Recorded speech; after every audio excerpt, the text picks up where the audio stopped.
Hey, what's going on, everybody? Thank y'all for tuning in. This is the Thursday episode of the Crawford Chronicles. We've got some new nicknames, but you guys know me as PK. However, I am now Clueless, and we have Vulture with us.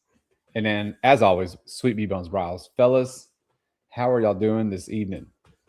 Man, I'm going to be honest with you. It's kind of a catch-22, man. We've been so busy with All Stars, but we've been rained out the last 2 nights. So it's been kind of nice to kind of take a break. I've actually been able to watch some Astros baseball, but we're down to our last game. So now it's just waiting for Mother Nature to hopefully work with us so we can get this wrapped up. But so outside of that, man, Browse, how you doing?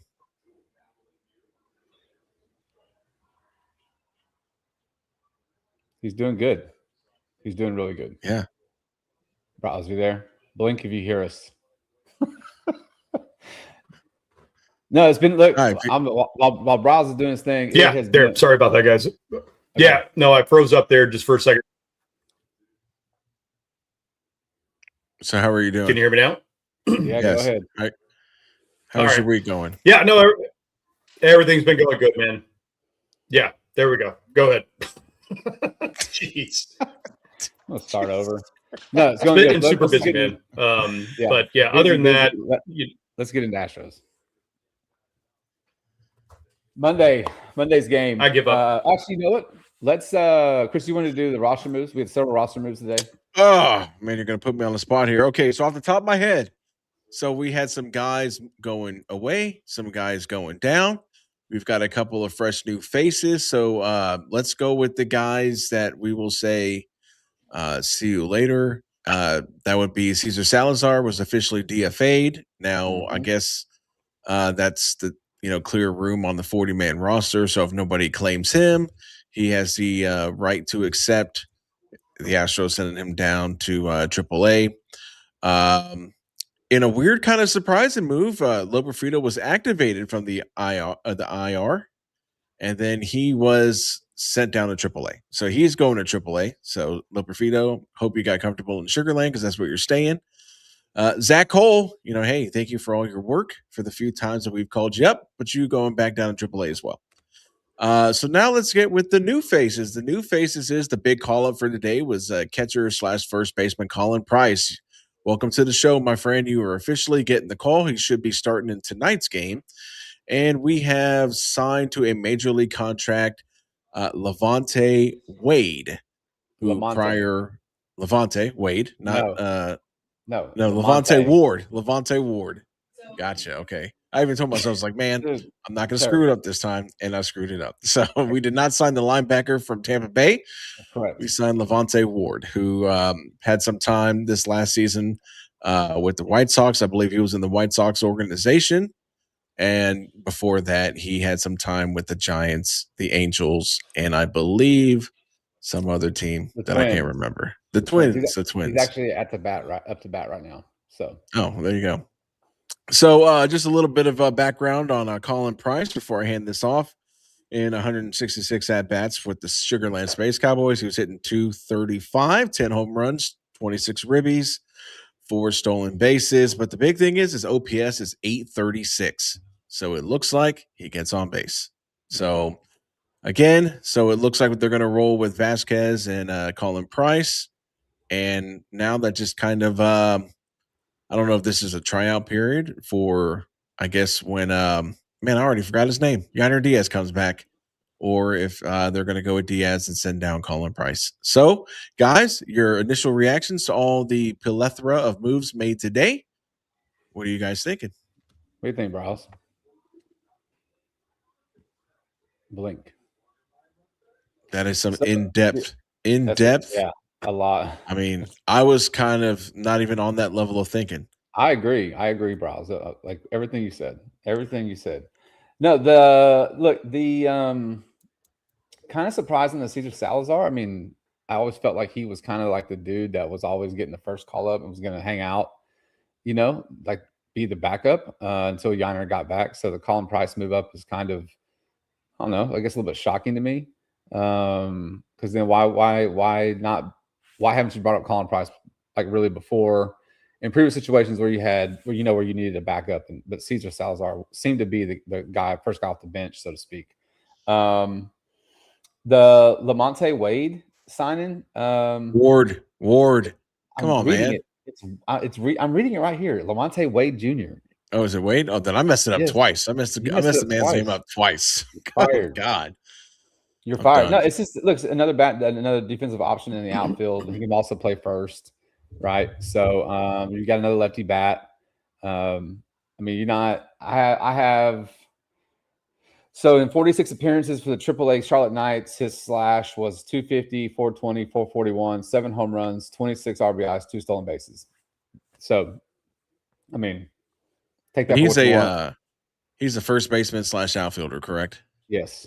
I mean, I kind of figured that they were going to make these small moves just to kind of make sure they had somebody that clear off the roster, when we get closer to Father's Day here in about, 16, 17 days. Bro, I mean, the dude's killing it. He's killing it down there. I'm just saying. His last 2 games, and if you don't know, we're back on the Cavan Biggio bandwagon. The man's walked 7 times in the last 2 games. 7 times. I mean, a lot of walks. There you go. A lot of walks. There you go. That's a lot of walks. That's what I'm saying. But yeah, I mean, that's obviously plate discipline if you've ever heard of one, right? So I agree with you, man. Like so we're bringing up Colin Price. We've signed some guy that we can't even get his name straight, and I can't get his name straight. Hey, listen, this is news. I'd never even heard of him until you started. Well, Lamonte Wade, Ward, Levante, whatever, junior, senior, whatever his name is. Anyway, regardless, it's like, why wouldn't you bring Loperfido up unless I guess he's just not ready out of his IL stint? But at the same time, then why wouldn't you keep him on the IL?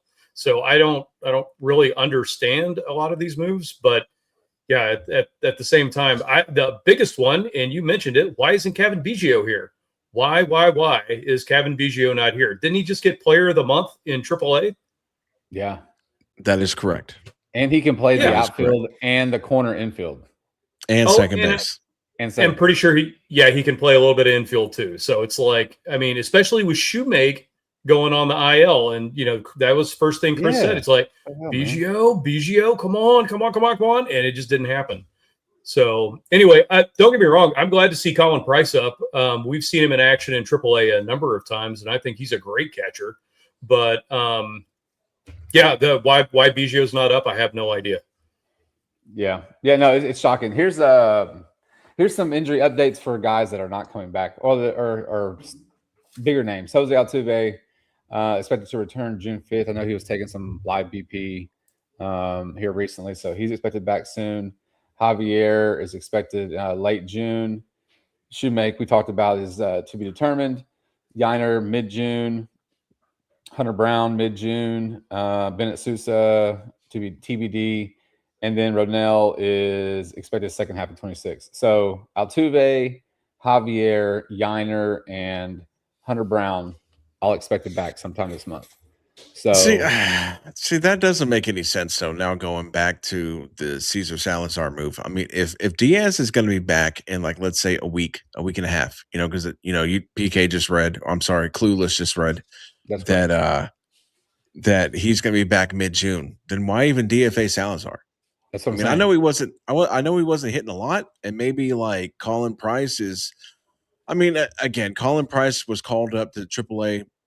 Maybe 2/3 of the way into the season last season. And then, like I said, I mean, you look at his numbers, it's not just about the batting average, the offensive side. I mean, the OPS is pretty high. I mean, but it'd be one thing if he was hitting like 390 down there, so. And then let's say what happens if Colin Price comes up and absolutely rakes. Now, what are you going to do with Yiner when he comes back? I mean, I know what I would do is send him back on a fishing trip for another, month or two. And then, tell him to get ready to change the jersey at the trade deadline. But more than likely, he's going to come back and they're going to give him the starting role. So are they going to – is Price only up here for a cup of tea, or, what is the deal? Yeah. Well, that's why it doesn't make sense, because Cesar Salazar has always been the dude first off the bench as the backup catcher that's called up when we had an injury or whatever. So to have Price come up for, like you said, a week and a half, like I don't understand it. I don't understand that move. whether we understand that one or not, and I totally agree with both of you on that. I really don't get what they're doing. I'm glad to see Colin Price here, but the one that scares me probably the most is Javier. Did you see his numbers down in Corpus? They were not good. They were not. I did not see him. No, it was not good. I think he pitched 0.2 innings in his first outing and gave up 2 runs on like 4 hits or something like that. It was pretty ugly. So I know he's going to be ramping up and trying to get back to the show, but as of right now, everything I've seen as far as like stats from his first rehab start and just, kind of word around the campfire or word around Twitter anyway, has just been that he just does not have his stuff anymore, whether it's coming off the IL or not. So whatever fishing trip your boy Yanier's on, he needs to go join him there for a while. Yeah, but dude, we all know like Yiner is going to be thrust right back into the damn starting position. I mean, immediately as soon as he is activated, and it doesn't matter what Vasquez has done, like at the plate, behind the dish, like it doesn't. That's frustrating because like Vasquez has been. I mean, he puts the ball in play, dude, like all the time. I say all the time, like the majority of the time. And when Vasquez is up there, I don't see myself yelling at the TV to stop swinging or look like you're trying when I do with Yiner, or okay, this is a double play about to happen, rally killer, right? So it just sucks that Yiner's going to come in and just assume his starting role. Well, just paraphrase it with like when Vasquez comes up, we feel like we have hope, like something's going to happen. Like, hey, okay, he's going to put the ball in play. Maybe he's going to get a hit. Maybe he's going to hit a double. Maybe he's going to bring one of the runners around. He's going to do something. And with Yanier, we just feel like every time it's like, oh, well, he's going to strike out. That's the way I see it. Yeah, I mean, the biggest difference between the two is that, I mean, Christian Vasquez, I mean, like he has more quality at bats more consistently than Yainer Diaz has. I mean, and I'm not saying that Yainer Diaz has never had quality at bats, but it seems like they're few far and in between.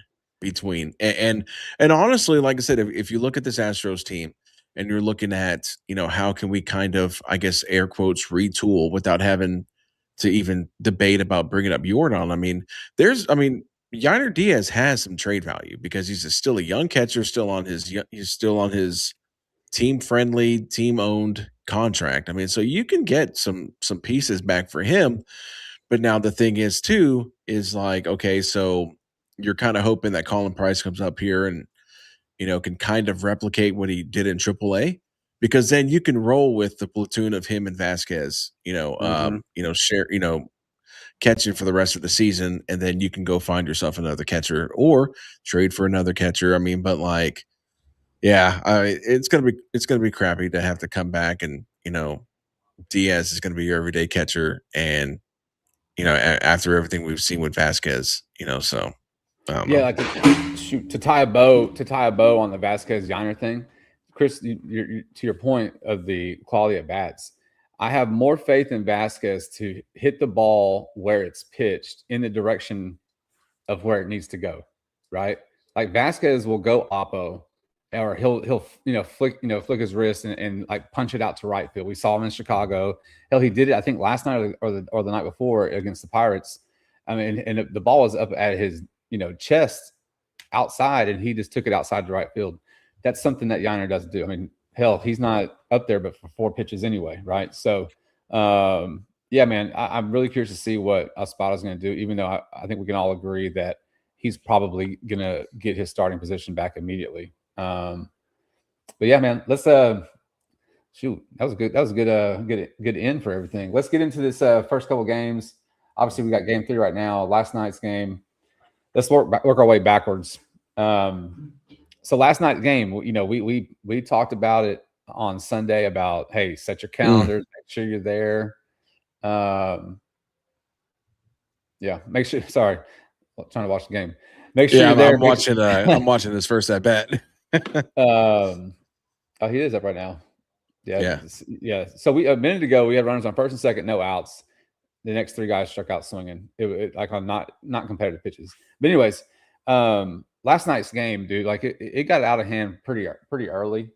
Like, I mean, I turned it off at 9-3. It was 9-3, I think, in the 7th. And I just like, okay, we really wasn't doing anything. Eric Getty, probably one of the worst starts he's had. I think probably the worst start he's had this season since coming up, honestly. Wasn't pretty, man. Like, it wasn't good. And that was with his walks being down. He only walked one dude, but he was in a lot of deep counts. He hit a couple batters. He had what was it? Who gave up the grand slam? Was it Eric Getty? It was Eric Getty. After being he had the number 8 hitter down 1-2, lost him, and then the number 9 guy who was hitting under 200, sub 200, hit a moonshot. And I was like, okay, it's just not a night. And this is on a night where you had Paul Skeens on the on the opposing hill, and you chased him after 4 2/3 because he threw almost 110. I think it was like 108 pitches. Like, Skeens didn't have his stuff last night. You worked got a lot of pitches, a lot of favorable counts. You, like, when Skeens left, you're chasing 2. Like, you're chasing 2. You're still there, and then you just the 6th inning they scored, and then the 7th and 8th they scored, and it was, like I said, I turned that thing off after the 7th inning. After they went up 9-3, I was like, okay, just not our night, And then there was the epic comeback. Did y'all get to see the epic comeback? No, I was asleep by I stayed up long enough for them to come back to where it was 4-3. And then after that, I woke up at like 2:30 in the morning, looked at my feed, and I saw people are like, oh, I saw Wheelhouse's post about, something about, high-fiving all the people that stayed and saw the comeback. And I was like, what comeback? And then I looked, I was like, holy crap, dude, it was 11-9. I'm like, oh, okay. I was like, all right, I'll look at that in the morning. I went back to sleep. Right. Yeah. The vulture's got to get his rest. You know what I'm saying? That's correct. You can't be vulturing on not enough sleep. Mm-hmm. Yes. Yeah, I did the ultimate sin. I was starting to get tired. It was like about 10:20. I'm sitting there at the kitchen table with the TV on, just starting to nod. And I'm like, it's 8th inning, 1 out. I was like, this probably isn't going to happen. We're not going to come back on this. It's like, how many of these have we lost? Turned it off, went to bed, woke up this morning, and I bust out my fantasy baseball app, and I'm on Yahoo, and I'm flipping through, and I want to see Jordan's stats real quick. And it's like, Jordan gives 4 hits in the win last night. And I'm like, oh, okay, that's cool. Wait, what? I was like, are you kidding me right now? And then I had to go back and obviously rewatch the last inning and a half. So that was amazing what they were able to put together. And, the craziest stat I saw in all of that, previous to this, with the Astros down by 2 or more runs in the 7th inning this season, they are 0-32. 0-32. So the fact that I turned the TV off in the 8th inning with 1 out in the bottom of the 8th, I don't feel too bad about, but man, I wish I would have watched that. So I did get to see the highlights, and like I said, I rewatched the end of it. But yeah, that was epic, and I feel like a terrible Astros fan for turning that off. I know, like I feel, because I heard it on Sports Talk or Sports Radio this morning, because they came in with the Cam Smith triple, right? Like that was what they let in, and I was like, what the hell right down the line, man.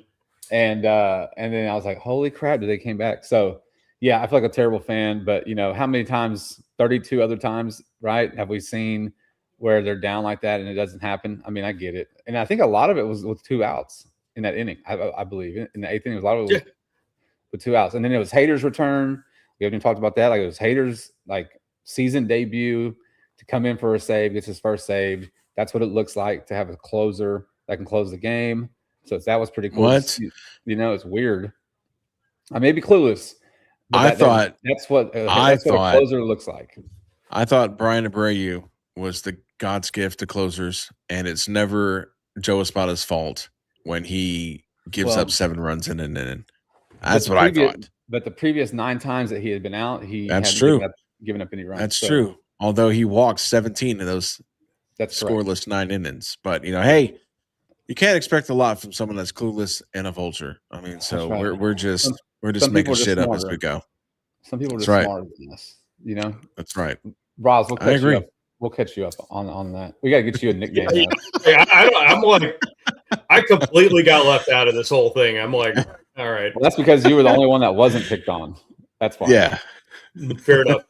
Yeah. So, no, but look, man. I mean, look, Eric Gaddy. I mean, even with the runs that he gave up 4. Like his ERA skyrocketed to 1.94. Right. Like he's still doing things. He is still. I mean, just it's been incredible to watch him go. So, I mean, would you say that how? Okay, so Eric Gaddy goes 4. Skeens goes 4 2/3. 7 hits to 6 hits. Eric Gaddy gives up 1 extra run, but Skeens had 7 Ks and Eric Gaddy had 3. I mean, how do you feel when you see the box score? Like pretty even up against Skeens, or Skeens has the nod based on like strikeouts, or what are you looking at? I mean, I honestly thought that the Astros bats did really well against Skeen. I think Skeens gets a lot of swing and misses on a lot of those sweepers that are down and out of the zone to righties. And I think what happened is when he's facing other teams, they're sitting fastball, and by the time they react to the sweeper, they're just up there hacking. I thought the Astros did a really good job of sitting back, sitting on the fastball. Now, yes, a handful of his strikeouts did come with that sweeper down and away to a righty. I think, but for the most part, I mean, the fact that Skeens, only didn't even make it through 5, and you had multiple opportunities. I mean, there were times where the fact that he only gave up 2 runs, that was probably a gift from the baseball guys, because he probably could have got tagged for 5 or 6. But I mean, Eric Getty again made 1 bad pitch, and unfortunately it was a grand slam. I mean, so in my opinion, I would probably give it a draw for that matchup. What do you think, Browse? Yeah, I will give the edge slightly to Skeens, but it's just because Eric Getty had that 1 bad pitch. But like Chris was saying, they were sitting back and waiting on the fastball, but our hitters were actually trying to ambush too on that first pitch. Like they were looking for that first pitch and tried to swing at it. Speaking of which, TK was talking about how Vasquez he had already said that he was looking for that, and Skeens was throwing him that sweeper like almost in the dirt every single time for his first pitch. So, and hey, kudos to Vasquez because he was laying off it. But I think that was part of the challenge that they were having, was trying to get in on that first pitch and just not being able to make a whole lot of contact. But Chris, to your point, with as patient as they were at the plate, they really should have had 5 or 6 runs on him easily. But, on paper, guys, this game should have been like 2-1. The Vegas over under was 8.5. And I was thinking to myself, ain't no way in hell this is going to hit the over 8.5. And thank God I don't bet on the Astros, or if I do, it's not very often. So I don't bet on them anymore. I love any freaking more. I am glad I left that one alone because, man, would I have been wrong. I think on Sunday you had said the under on Wednesday. I think you. No, he did. Yeah. He said take. I did. Yeah. So we're not held to that if anyone did it based on our stupid, clueless, vulture-like predictions. Right? Yeah, just disregard don't it. Don't be giving out my address, everybody. That's correct. Let's get into Monday. 10-6 was the final on that one. Burrows on the hill, 5 innings, 8 hits, 6 runs, 5 of them earned, and a walk fest. He walked 5, 2 home runs, and dude. I mean, Pena and Alvarez had 4 of the 8 hits on Monday. That was your offense. That's no bueno. That was your offense. Yeah. And don't forget how Brian the Vidler Abreu came in and gave up 3. Yeah. Don't forget about that. But hey, that's on Abreu. That's not on Espada, who knows that, he just. That's because Abreu decides when he goes in, That's right. They basically flip a coin in the bullpen. Whoever wins just runs out there whenever they want to. That's correct. So, that's correct. Yeah. Yeah. Look, did we talk on that night? Did our group, did we talk about Abreu? I know we did in the text, but I don't think we went very much in depth. I think it was I went off on X. Well, it's like, look, man, Abreu needs to only pitch in like the 5th inning, 6th, No, maybe. he needs to Maybe. pitch in garbage time. That's where he's at. He hasn't even No, graduated to I the know. 5th or 6th inning. I'm going to He one up is you a- on that. He needs to pitch for a different team. Yes, But he that's has no fair. value. I mean, the only way that, is no value. as of right now, the only way you get Abreu off this roster is if you DFA him. That's it. That's it. I mean, because he has no trade value unless you're going to get you trade him to, I don't know, whoever needs a bullpen guy, they trade you one of their concession stands guy. That's pretty much all the value he has right now. So if I'm a Spada, basically he's my garbage time guy until he can finally get that down. Then I can graduate him to the 5th or 6th inning. Right now, he should be. If the game was within 4 runs, he should be nowhere near that mound. And the Didn't story. he do that against the damn Brewers too? We lost on Friday on that Friday Yeah. night game because of him. Yeah, that was Not the because of him, but, birth like, of he the was- clueless and yes. vulture. Was Yes. we were talking about that Yeah. that game where he came in on Friday. In the 8th with a 1-run game, and you're like, what are you doing? Yeah. The thing is Espada has so much loyalty to him. Now, look, man, like we all have seen Abreu, and we know how great the dude is. We've seen it. We've all watched it live on TV. He's just not that guy this year. We've seen it from day one. Day one. Yeah, and he's picked a real shitty time to do it too. This is his Really contract year, He's in so contract. This is not. You're supposed to do the opposite in a contract year. You're supposed to ball out, get a big paycheck that Dashers aren't going to pay, and then move on. That's what they do. Yeah. But look, man, it's Chris I think nailed it. It's garbage time Abreu. It's up 4. You're the up 4 plus. bump it up. You're up 4 I would say up. plus. You're up 6+. I would. That's I would 'cause say he's 6 gonna load the plus. bases. He's going to hit at least one. yeah. He's going to hit at least I mean, one. And then I was walk the looking at other his 2. stats this morning. Like in the last 15 innings, I think he has 19 walks in his last 15 innings. Mhm. I mean, so you're going to have traffic on the bases, and that's just walks. That's not including the home runs he gives up or anything else. I mean, so if you're up, I would say maybe 5+. That's when I would bring in Abreu and hope he doesn't give up a 3-run jack. Now it's a close game. Yeah, because in Sacramento, didn't he give up a 3-run bomb to end the game up there on a Sunday? I Yes. think he did. Yes. Yeah.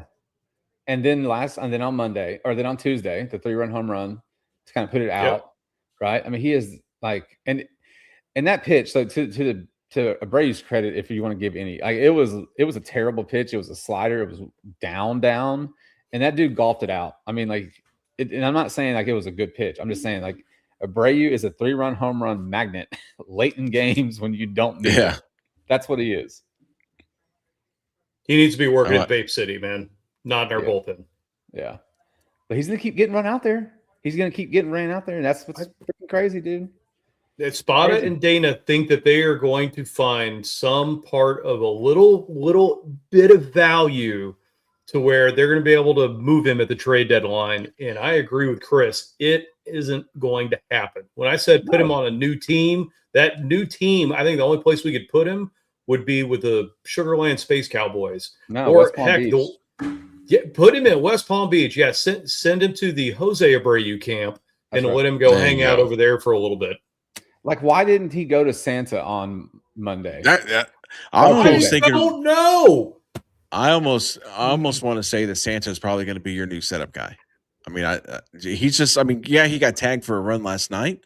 I mean, but he's looked really good. He has not looked overmatched. He's not looked. I mean, for a guy that's not like a top 100 prospect, I mean, I would think that he knocked out the biggest outing of his life, his very first, major league inning that he threw, or the 2 innings that he threw. I mean, I would just say that I would almost go with a Santa / King setup, platoon, depending on what the lineups look like going in the 8th. That's what I would do. I agree, dude. Did I you agree. guys see his belt? Because he's got the sweetest baseball belt in all of baseball. The Santa belt? Yeah. Yeah. Yeah, it's got little Santa heads and snowflakes Yeah. on it. I was like, yeah. He should That's have awesome. he should have number 25. He should have number 25. Oh, heck yeah, dude. He should be That's what 25. because he said he loves Santa, obviously, because he has the belt. If you're going to lean into it, either have 12 or 25, unless Yeah. because you know what I'm saying. But It's like all right, we had let's get Seth Beer. How couldn't he That's be right. 30? He should have Yeah. been beer 30. That's right. Exactly. Why do I got to come up with this stuff? Like you play off your name. To be fair, I don't think Seth Beer ever made the majors with the Astros. So But He should didn't. still So- okay, but he still should have had 30 he should have. regardless. He should have. I the whole agree. time.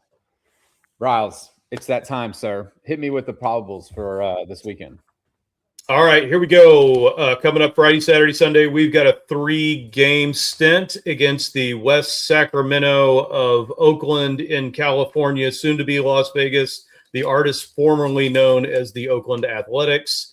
For Friday, the A's have got Jack Perkins going 2-2 with a 5.46 ERA against our boy Peter Lambert, who's now 4-4, but still a respectable 3.72 ERA. Coming up on Saturday, the A's are throwing a guy for his season debut, Cade Morris, 0-0 with a 0 ERA against I-45, 2-3, and he's got his ERA down now to 5.52 after his last few outings where he's shined, actually. And then on Sunday, we've got Gage Jump pitching for the A's, 1-1 with a 3.75 ERA. Against Burrows, ugly record, 3-7 with a 5.66 ERA. So, guys, I know it is the Athletics. I already know what I'm thinking. What do you got?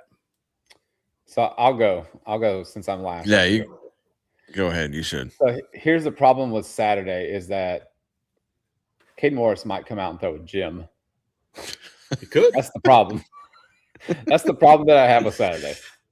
Like that is the problem. My initial gut, my initial one is a 2-1 Astros. Burrows is not going to win, I don't think. I like the trajectory of Imai that he's had the last several starts. But like we've seen several times with these either debut pitchers or a guy just, no name guy coming up, like he decides he's like Sandy Koufax and mows. So I still think I'm going to take Imai on Saturday. Lambert's been pitched pretty good. But dude, like the A's have a good squad. Like we've seen those guys. We've seen those guys up close and personal, obviously because they're in our division. We had a chance earlier this season to take the series from them in Sacramento. We just talked about Abreu, coughing that up on a Sunday. We all know what Nick Kurtz did last season when he came to Daikin, right? I mean, just four bombs on top of everything else. I still think I'm going to go 2-1 Astros though. I'm gonna go 2-1 Astros on this. This is very tough, and I'll tell you why. I mean, the easy picks is saying, okay, Imai's going to build on his last few starts. Peter Lambert's been pretty solid. And then I think I've officially lost faith in Burrows. That's going to be the game that you lose. It's going to be Sunday. I don't know if they're off Monday, but you can kind of tell that's going to be a. They're not. They're not. Okay. I'm sure that the spot is still going to work some days off for guys that aren't going to need days off. On the other side, this team has struggled against the Athletics the last 3 seasons. The only thing that is swaying my decision right now is that the Astros, for whatever reason, it's still a losing record, but they have a better record on the road than they do at home. So with that being said, they're on the road, right? They're not home? No, they're home. No, we're home. I'm taking Oakland 2-1. You're not home, Chris.